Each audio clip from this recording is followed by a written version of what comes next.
I was looking through the Reach Records Instagram account. I think, yeah, you guys posted something. I'm trying to remember what it was, but all I saw in the comments was, man, I guess we're not getting the playlist this year. Oh, where's the playlist? Oh, where's the playlist? The summer playlist is definitely a staple, because when I tell you, that's what a majority of the comments were seeing. For sure.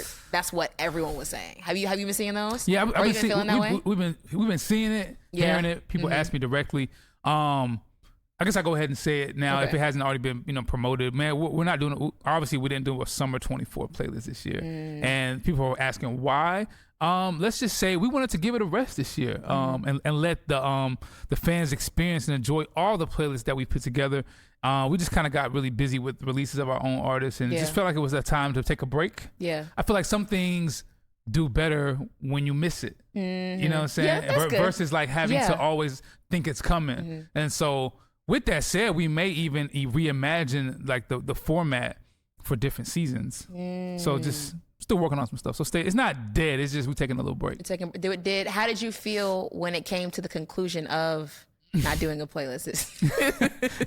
Is this kind of be honest? Yeah, be honest. I feel like I was a little bit relieved because I felt like with anything, when you're doing like, I can't imagine what people who like plan committees and annual activations feel. It's like every year. So you have to always reinvent yourself to keep it fresh. Like whether that's like Grammys, Double Awards, conferences, anything that's annual, you have to like, so it's definitely a lot of like thought. And I think sometimes for us, I think coming back fresh with a little bit of time to kind of see how we can keep it going and keep it really good. That was something we talked about. So. I think that's good only because you want art that is thoughtful, even music in a sense as well. For sure. So even though I know people may feel, bummed that it may not be this year, but imagine, because there's been so much intention and care put into it. Right. To me, that makes me excited of things maybe even being reimagined in the future. So I think it's a great thing, but even also you had the idea for this episode,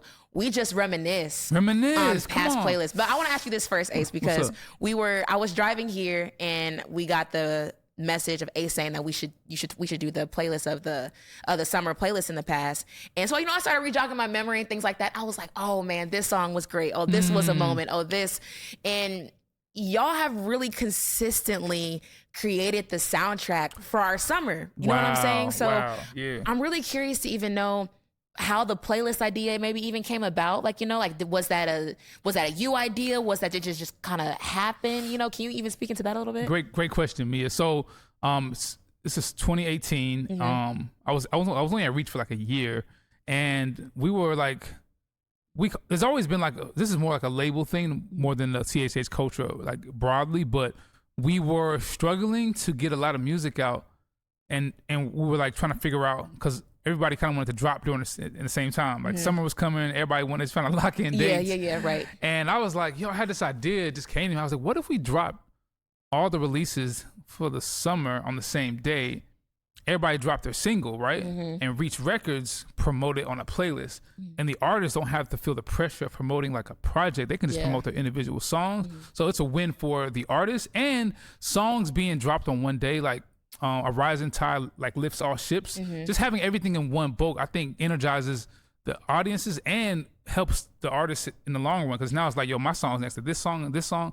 And sometimes for artists, you don't want to put that pressure on them, like, I'm promoting this thing that the label is doing. So it was like, it was a cool way to like put everybody, give everybody a chance to drop on the same day, put it in a playlist format, so that way you can like go and find that playlist, but individually the song is still a single out on the same day. So that was the mindset. So even as an A&R, as a producer, like, what's your mindset kind of when it's like, okay, summer playlist season is coming around, we should be moving towards that, creating towards it. Like, what headspace do you get in? You know what I'm saying? When it comes to creating the playlist? Nah, for sure. I mean, it's definitely, I would say specifically 2018 was, man, it was just, we didn't really know what we was doing. Let's dive into summer 18 first. So let's go there first. So yeah, we were just, I had this idea, I kicked it around the label, and everybody was like, it's a dope idea. The artists were bought in.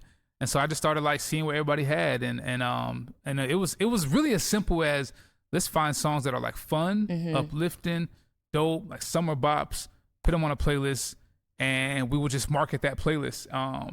And so we did that. And I mean, God's timing is great. So I mean, we had hits on that joint. Yeah, like we had Coming In Hot. Yeah. We had Gavi's Fight For Me. Long Live the Champion. Yeah, yes. The KB, man, yes. This is like taking me back.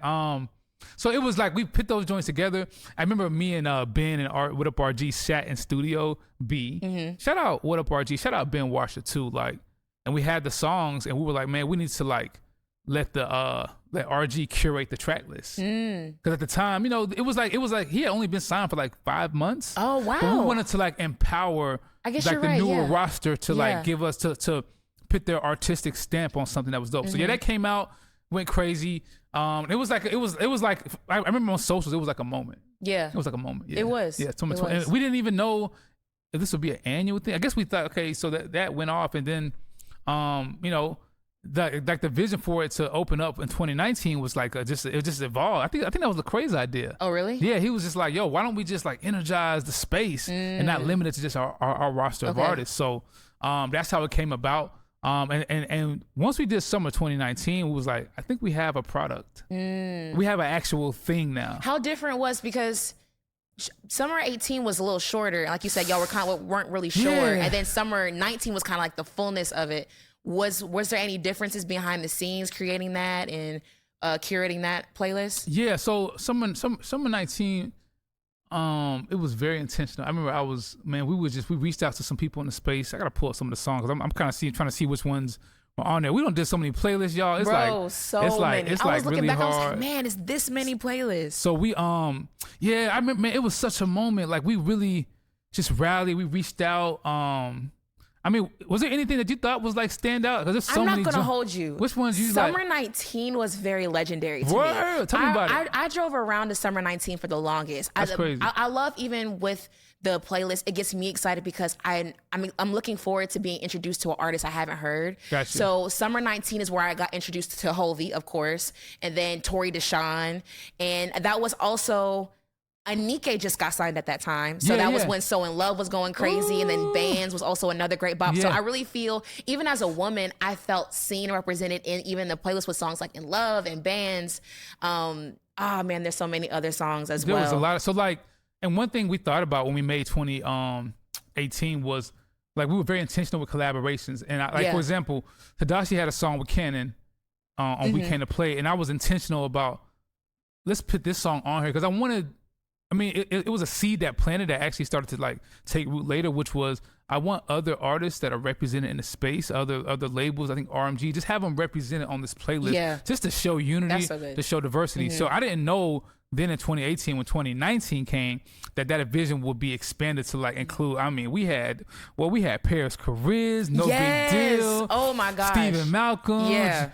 Joey Vantes, John Keefe, Byron Juwan. Cass being on Control, that was one of my favorites. It was like a lot of like community. Yeah. And I remember Joseph Parlazi, who used to be the A&R here at Reach during the I would say like the real 116 days. And he obviously was over on 4 Against 5 label. He hit me when Summer 19 dropped, like, yo, this is amazing. I'm so dope with what y'all doing. It let me know like, wow, this is bigger than let's just promote our own artists. Let's make money just for us. It was more like, yo, let's create a platform and a space to amplify the broader CHH community and give artists a moment to be discovered through our platform, through our and I think that's when it clicked, like, yo, this is a thing. Yes. Let's keep it going. You know what I'm saying? There are so many legendary songs on Summer 19. Like, talk to me. I want to ask you about a song that's one of my favorites that you produced, Times 10. Which is I love collaboration when it comes to CHH in general. But when it comes to a song like Times 10, where it's like a back and forth, shout out to Aha and Few, talk about how that one came together. It's something about that one that's so special to me. Yeah, that record is really, it just feels, that's like a staple summer playlist record. It feels, really it's fun, it's collaborative, it's high energy, and it did really well. I think that record came about, I had reached out to Aha, after he like departed from the label, but it was all love, and I was like, man, I want to do something with you, bro, and he was down. And so I think Aha is one of the greatest rappers in this space. Yes, I agree. Like hands down, the boys are genius. And I always wanted to like produce or kind of like A&R something for him. So he like opened up, was like, yo, what's up? What you got? So I sent him some beats from Carvello. Young fellow Carvello. Love Carvello, yes. He cut to that joint. And then we wanted to add Few to it. We added Few. Then we did this beat switch. I did some. I sent Carvelo some of the music for the loop, and actually did an A&R corner video on it on my YouTube channel. So go check it out. I love your A&R corner videos. But it was just a fun, and then the video was just crazy. I think were they on bikes or something? What do you mean? I think they were on bikes in the video. Yes, like a tandem. Like I was like, how do y'all get? Oh my gosh! Yeah, imagine like 6'6" AHA on a bike, which is. And then like 5-6 feet, just pedaling away. Yes. Sorry, y'all. We didn't mean to do y'all like that. But it was great. I mean, I think that's a great call out. Which other one did you feel like were really special? Like that stood out to you? It was something about Motions. When I heard it, it sounded different, and I was kind of like, oh, I think I'm not gonna like it. But when I heard it, I was like, it's something about this song that sounds so special.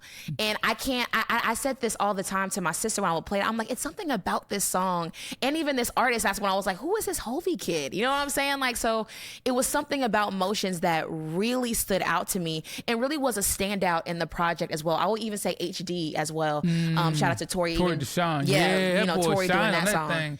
And those were two that I liked, but that kind of took me back. I was like, kind of, whoa, wow, like, what is this? This is really special. Good. Yeah. Were there any other moments creating it behind the scenes that stood out to you? Any memories? So shout out Ben Washer. Like you called out something really cool. Ben Washer, who stays behind the shadows, the CEO of Reach Records. His taste and like picking songs and track listing, his artistic touch is really good. So, Motions. Obviously, we were like building with Hovey, which we do with a lot of artists that we're interested in, and we were trying to figure out, like, what songs to put on the playlist to kind of see how people react. Like he wasn't signed to us; it was kind of like, let's see what the people think type of vibe. And he had this other song, "Ready or Not," that was gonna be on the playlist. That was dropped later, right? It dropped later. Yeah. Ben Washer was like, "Nah, that's not the one," and he made a comment. He was like, "If we're gonna especially for any artist, similar to Tori Deshawn and HD, let's also we can give people bops, yes, but also give songs that have like a real story, real artistic narrative to it. Yes. So people can see the artist for who they really are and not get lost in the let's make a CHH bop, like, you know what I'm saying, territory. So that was his wisdom, and we did Motions and it did really well. And then also Ben was the one that picked Anike's In Love to be the first track. Really? It was the first time, like highlighting a woman. She had just been signed, like putting her on the forefront, right? And man, my wife is probably like responsible for 95% of the streams on that song. She plays like every day. Like that's one of her favorite Anike songs. So and it was just a vibe. It was just fun, energy, but no big deal. And Tori Deshawn, Glory, What Up RG, Tadashi, Stephen Malcolm, Paris Careers. Shining on Big Wave. Big Wave, yeah. That was a great one. I was like, man, I love that Paris had the opportunity to shine on that record. You know what I'm saying? And I don't know what it was. I forgot who I was talking to, but I was like, it's something about Summer 19 where all of the playlists had their own moment, but it was something about that one that just felt so. I think the branding was really good too. Like it was, like it had like a thing to it. It just felt cohesive. Not that the others didn't, but it just felt like the Summer playlist had a defined brand, and I feel like it was established. It was established because, like you said, for 2018, we were kind of okay. Like, let's see what this is make of it. What we will make of this, and then now it's like, okay, this is what we want to do. This is what it looks like, and then now we're going to keep this thing going. Yeah. So I feel like it really, Summer 19 really set the tone for what the next upcoming playlist were. Okay, so now we're getting into Summer 20, and I'm excited about talking to Ace about this because Summer 20 for me is one of like top two. Like after Summer 19, honestly, Summer 19 and Summer 20 are kind of neck and neck. Okay. For me. But hearing you say, you said it wasn't one of your... Hold on. Before we get into me, tell me why Summer 20 is one of your top two. Okay, easy. Summer 20... She's ready, y'all. I love Summer 20 because I love when songs make you feel something. Like it feels like this playlist feels like summer. It feels like a cookout. It feels like you're out with your friends. It feels like you're at a party. It feels like you're at your auntie in them house, kicking with your cousins, kicking it with your it's something about it felt like unity. It just felt fun. It felt like togetherness. I can't describe it to you. It's like when I love the cover art for everything being a cookout and everything, because it felt like this was cookout music. You could play this outside. You could play this with your roof down. You could play this while you putting food on the grill. It felt like that. And there are so many songs on there that just speak to that. They feel good. They bring your energy up. You want to dance. It's something about Summer 20 that just it embodies summertime to me. Okay, so you was rocking. Okay. All right. Now for you. This is probably not a popular take, but Summer 20, and as someone who worked on a lot of songs, this is probably one of my least favorite. And so maybe I'm such a tough critic of myself. So first of all, the cover art idea, phenomenal. Like everybody. I loved it. However, how I put this without being critical, I just feel like the cover arts per the singles. Oh, okay. I struggle with them, and it's always difficult when you're making a literal caricature of somebody, and you're trying to. I felt like some of the caricatures just look. They weren't. You weren't feeling them. I mean, I'm not gonna get into that. We're gonna keep it positive, but I was kind of like, that ain't it. So, and the music was good. I mean, it was some. We had some bops on here. Stick, Let Me Know, Marky Basic, Rocket, Celebrate More. Raise the Meter was on here. Ace, this playlist was so good. Woo was a vibe. I think what it was for me, I'm putting it up to like what I feel like ages really well. Okay. And I feel like a lot of the songs were really good, and they felt like summer, and they jammed and they cut through. If I'm putting these songs up to the whole catalog, something has to be like on the bottom half of it. Okay. So that's what it is. So it wasn't bad, but I just felt like some of the songs. I mean, they were all really good, but I wonder if some of them just could have aged better. I put that on myself a little bit. I'm a tough critic, but people loved it. I remember we shot them videos. It was like it all had a theme. It was very cohesive. The branding, the artwork. Man, there was some joints on here. I want to talk about a song you were a part of, which was "Come My Way." Okay, yeah. How did that one come about? That was I mean, Anike had always wanted to do something like in the Afrobeat space. I'm not sure if that was her first Afrobeat record, but it was one of the ones that it may have been. I don't want to take credit for it. And so I had this hook idea from this artist Toye. Shout out Toye, the Nigerian legend. And we had this hook, and we actually made that hook for Lecrae because he was trying to do some Afrobeat. So it was just kind of laying around, and I was just playing it one day. I think Anike heard it and was like, "Yo, this is fire. Let's do something with it." So we made the record, got her verse, and then we had this idea to get like a like legit Afrobeats artist on it, a girl named Tinny, who's like fire, well known in the Nigerian spaces, and we got her on it. Came out great. The verses were fire, and it just really like showcased Anike's versatility. You know what I'm saying? She can sing, she can rap, she can do Afrobeat, she can do everything really. So it was dope, man. But I just feel like you know what I will say though? Speaking of Afrobeats, this record actually introduced Limo Blaze to our audience. Yes. Well, I wouldn't say to our audience because some people already knew about him. In fact, people have been tagging me about Limo. That's kind of how I found him. Everybody, there was like, people were just like, "Yo, you gotta check this guy out." And I went to his page, heard his music, and I was tapping in with him on DM. This is like 2019. Oh, okay. Yeah, and so we just was building a rapport. Yeah. And then Anike was sending his stuff to me. So by the time she's sending to me, I was already kind of tapped in, and and that's how I found him, and we started making some joints, and I was like, "Yo." As always, as the fans probably have caught wind, when there are artists that we're interested in and think we could do something with, the summer playlist is a good way to kind of introduce them, and also for us to see how we can work together with them. Yeah, you know what I mean? That's good. Yeah, so it was great. I even like this playlist. Another reason why I like it is because the Afrobeat sound was really brought into the mix. Cause I love songs like "Come My Way." Little Longer was a great one for me as well. How was it even be able to bring that aspect into the playlist? It was fire. I mean, I felt like it felt good. That's a great question to me. It felt good to. Sometimes in Christian culture, we're always, not always, a lot of times we're like late to what's happening in broader culture. So like people are literally right now doing like Afrobeats remixes of CCM songs. Which is not I mean, I appreciate the exposure. I think that helps. But I think one thing that's unique about Reach Records is we try to be on the forefront of where culture is. And I felt like if Afrobeat is happening, it was already kind of sizzling in 2017, 2018 with like Davido and other artists. So we wanted to we felt like we was late. But it was a dope way to introduce that genre, and now Afro gospel is like a whole thing. Yes. So it feels good to kind of be a part of that. You know one of my favorite records on here on this playlist? It's actually something that may not have been one of the most popular ones, but it was Summer House by Melville. It's like the UK drill. He snapped. That record. How did you discover him? Like, how did you find him? I think I actually found him on a playlist back in like 2018. Yeah. And just kind of like I'm always hovering on the internet, seeing what's out there. And I think somebody sent me some stuff from some other UK artists, and I found Melville's, and I was like, yo, this drill thing, what's going on in the UK and the Christian hip hop space is phenomenal. It's interesting.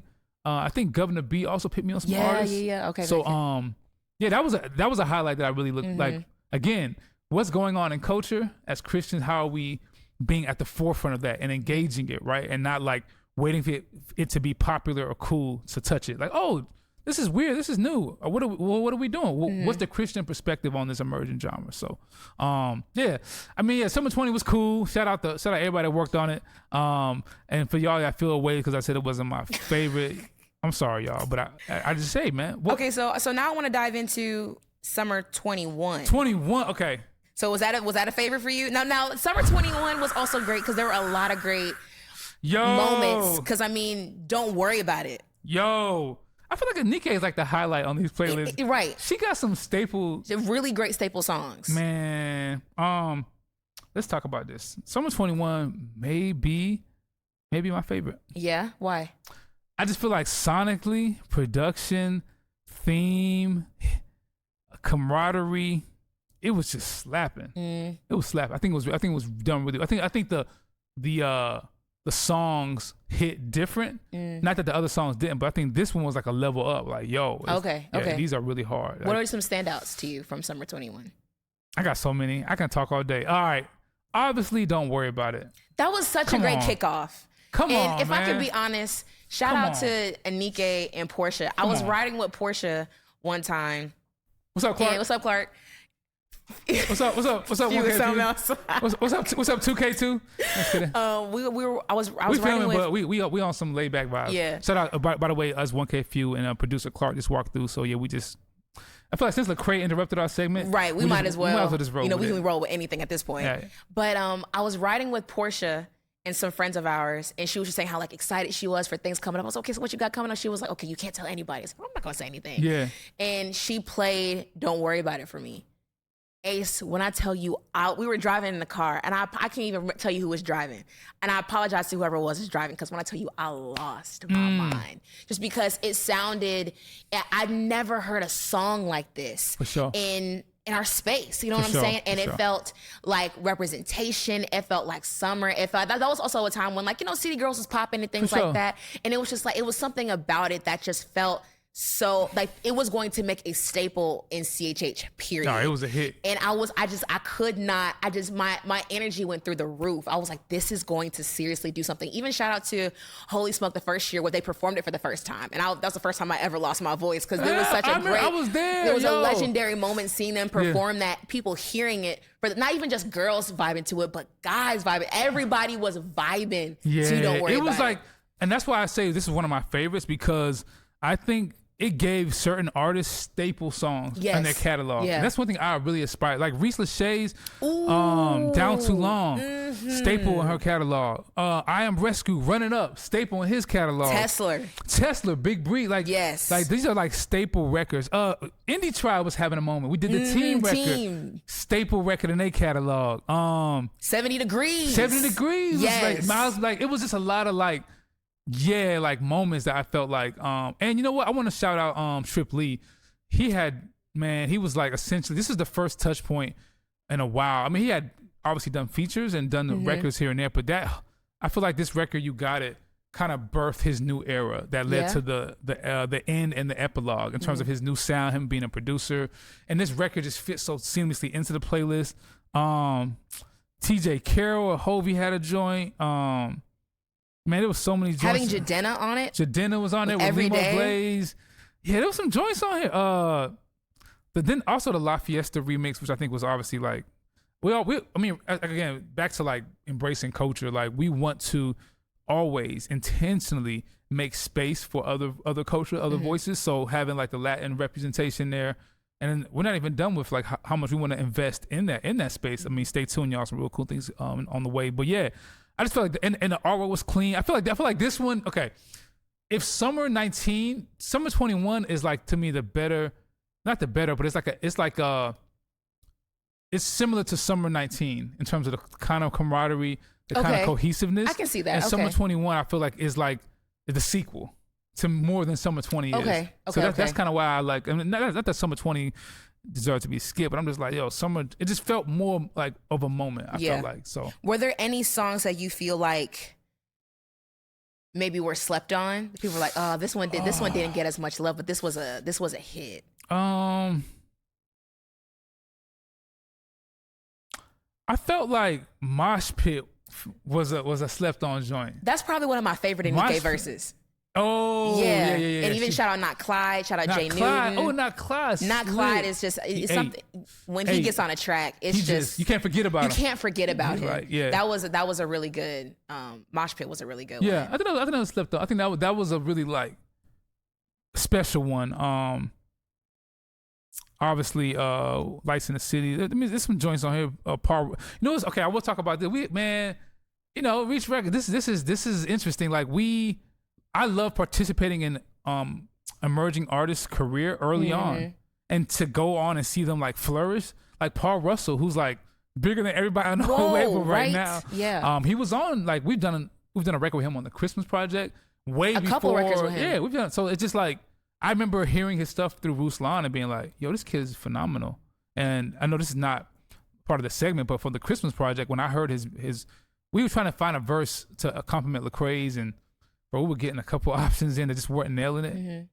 Man, I hit him like on the last minute, bro. He sent his verse in like less than 12 hours. Bro. And I was like, did you just write this? He was like, yeah. I was like, oh, this he's different. So Paul Russell, and then he did his verse for the Tadashi record, Never Give Up. So yeah, I think it's really cool to see like Breeze, Indie Tribe flourishing. Even George Rose, Jude Barclay with High School. Yeah. Reese Lachey. It's good to like give emerging artists a touch point and then see them like take off. I think that's beautiful. And I think another great thing is that so many different genres are even being represented as well, which I like. Yeah. Like High School, that was another standout. High School Never Really Ends. Like that was that was a standout to me because it was like you have, of course, like hip hop is always a big staple, but then you even have songs like that, and Every Day where it represents the Afrobeat sound and things like that. So it's so cohesive. That's why y'all are just I really admire producers, artists, and things like that, because here it is, y'all can have a one mission of trying to create a sound, but yet everything can be diverse, but yet it be so cohesive. Oh yeah, you know what I'm saying? I think that's beautiful. I forgot to mention a funny story about a record. We're talking about how Summer 20 was records that that were hits that played into the time, right? But may not have aged the well. best. Yeah. But Stick was a bop. Yes. When that came out, I remember we used to play that junk in my living room. But shout out Rockstar JT, who actually the one who had this idea of putting Deuce on the record, which I was a little nervous about. Yeah. But I was like, I'm always like trying to bridge and like make spaces for people to, you know what I'm saying? Speaking of Deuce, we got some bops coming in, but make space for people to like be a part of our movement and also hear our hearts. And man, Deuce sent his verse in me.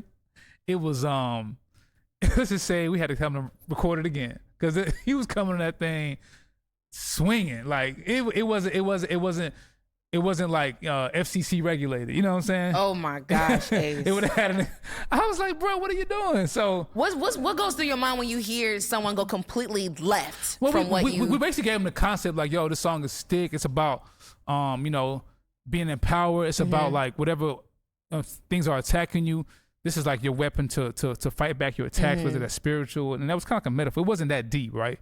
And he just went all the way left. So we had to kind of reel it in. And it was a fun song. And obviously some people still kind of have their opinion about it. But I felt like, I felt my conscience was clean. I felt good about it. But yeah, and just a reminder for y'all that sometimes as we or you or any artist, you got to be mindful of like, as we collaborate with people outside of our space and what they want to like add to the record. So yeah, it was a learning lesson. But again, my perspective is probably different than some of the fans, in that I'm not afraid to do a record with somebody who's not necessarily professing, or as long as we can redeem the content of their song, have it fit in our world, and also people can discover our artists or music from our space and find the Lord that way. So I'm always cool with that, as long as it's done that way. So yeah, shout out Duke Deuce. Hey, shout out Duke, man. Listen, so let's go ahead and dive into Summer 22. 22.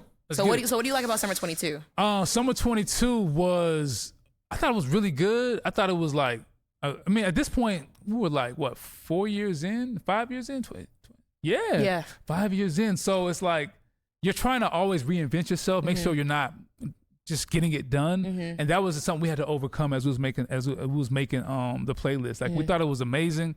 But it was just like, man, how do we make this even better than the year before? Because I felt like Summer 21 the bar was really high in terms of like the records. I mean, Don't Worry About It. Yeah. Every Day. Like we was like, man, how do we top this? So, I mean, we definitely, I think one record that stood out to me was, shout out Miles Minnick, his Steppin'. Yeah, shout out Miles Minnick. I think that record was really a staple. Very big staple. Like, talk about adding like staple records to an artist's catalog. I think Steppin's like I feel like if I see, I mean, I obviously haven't seen Miles perform in a minute, but I'm pretty sure he got Steppin' in his set. Yeah. Okay, yeah. So it's like, I love when we can give artists a song that they can like run with and perform with, and it's like a catalog record. That's what I love to do. I don't want to give artists just an album cut. So if you want to do the playlist, like let's do it. Let's do it. Yes. That's my critical or expectation for myself and my team as we're doing these playlists. Let's give people a staple like a bop. You know what I'm saying? That's good. So yeah. And what about you? What other records you feel like stood out? Ah man, I was listening to this one on the way here.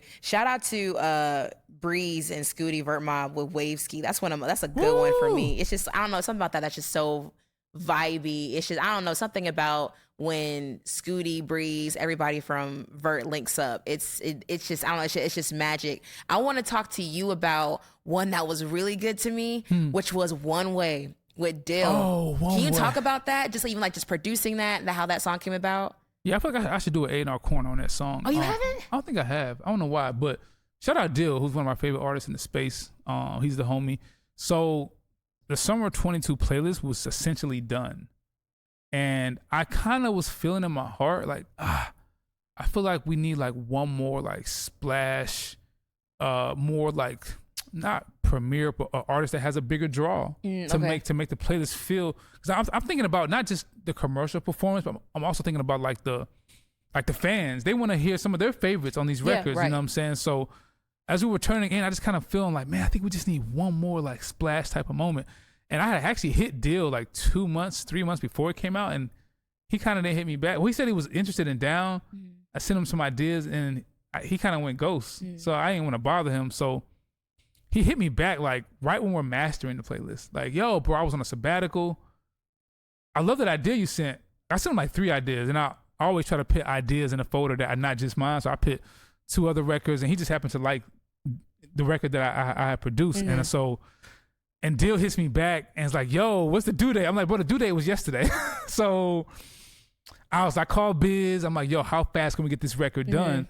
And he's like, yo, man, we got to turn it in ASAP. So I essentially, I hit Dill. He reworks his verse. We tweak the hook. I get his files. I had just bought a new house. So I'm like in the bottom basement of my new house without my speakers or nothing was set up. I'm in headphones.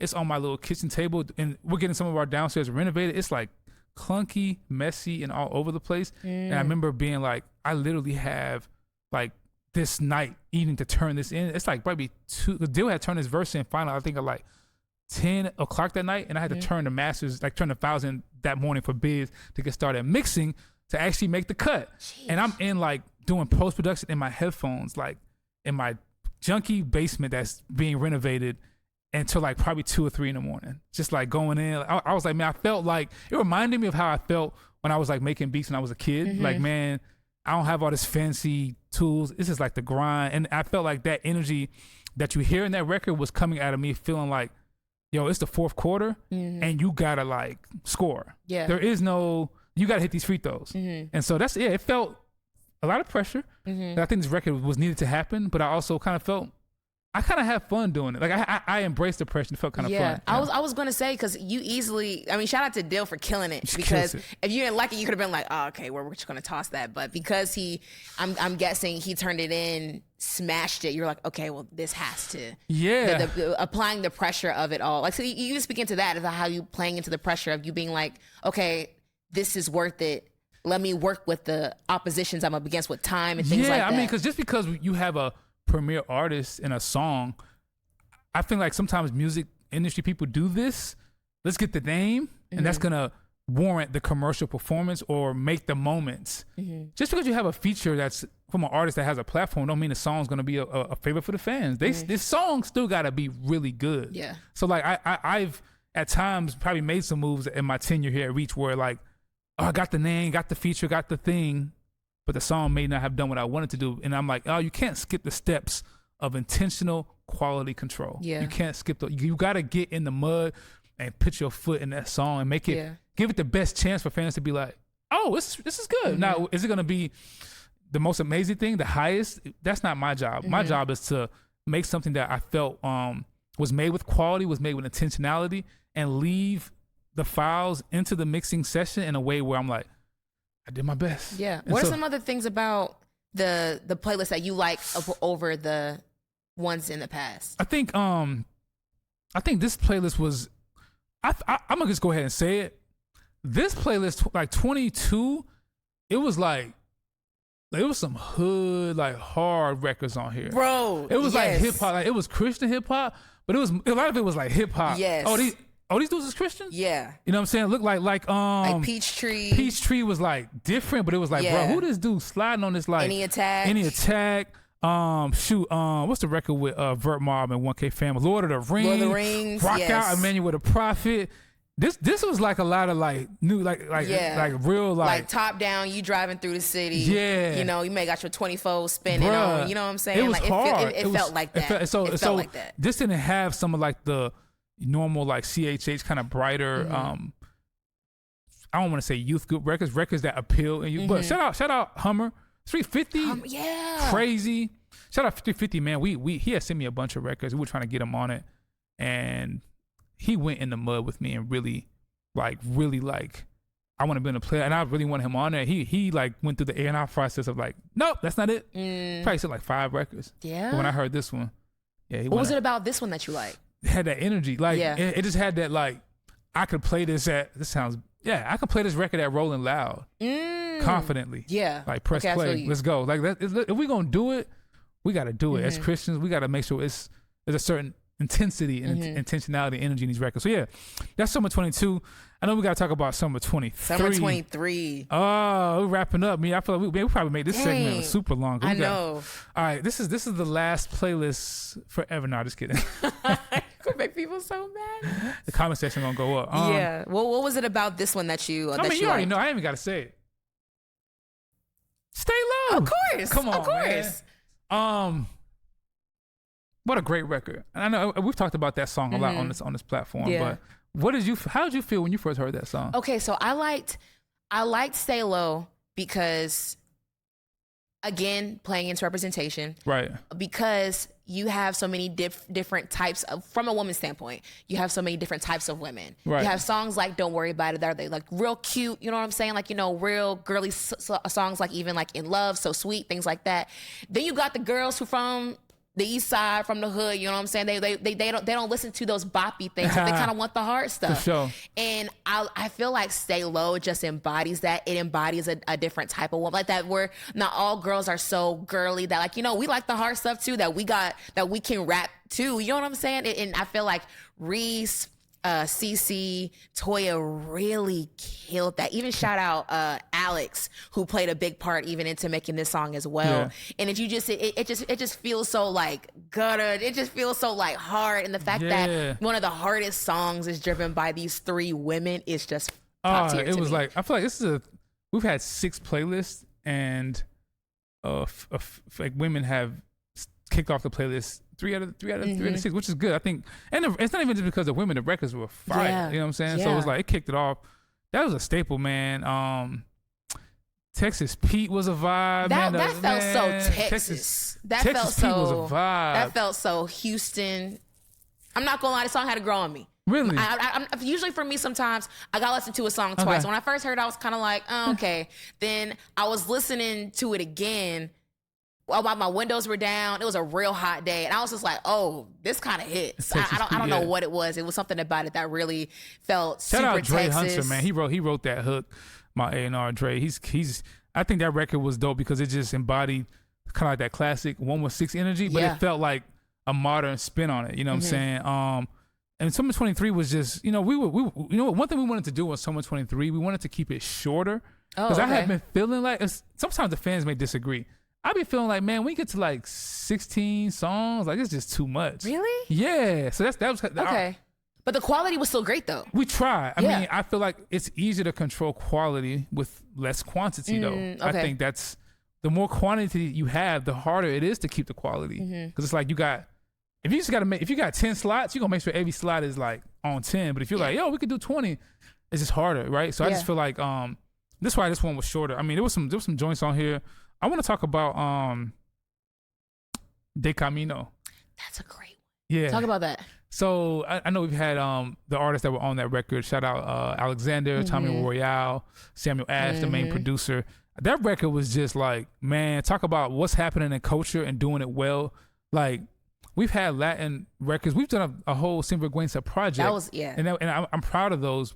And I think that De Camino was just a different level of like, nah, this is like, it just felt like a fresh perspective on Latin music that was like, oh, it had the drill, had the Jersey in there. Yeah. Alexander killed that. Like I felt like it was just an evolved expression of like Christian artists in the Latin space doing something different. So it was hard.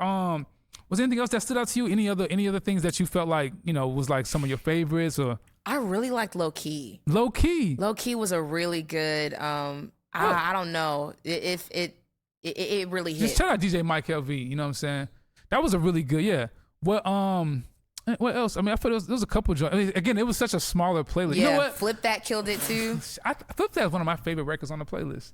Yeah. Why? I just feel like sometimes the favorites don't be like the biggest streamers. Yeah. But I feel like I can play that song.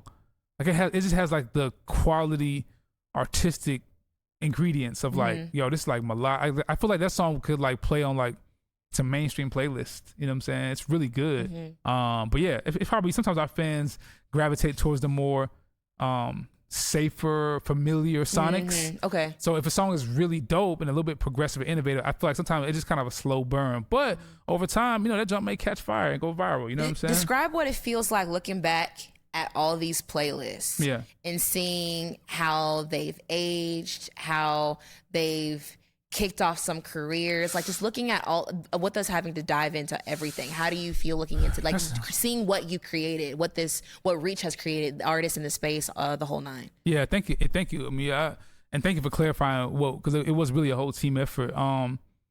It feels great to know that you know, we created something that can be a one-stop shop to showcase and broadcast what's going on in Christian hip hop culture.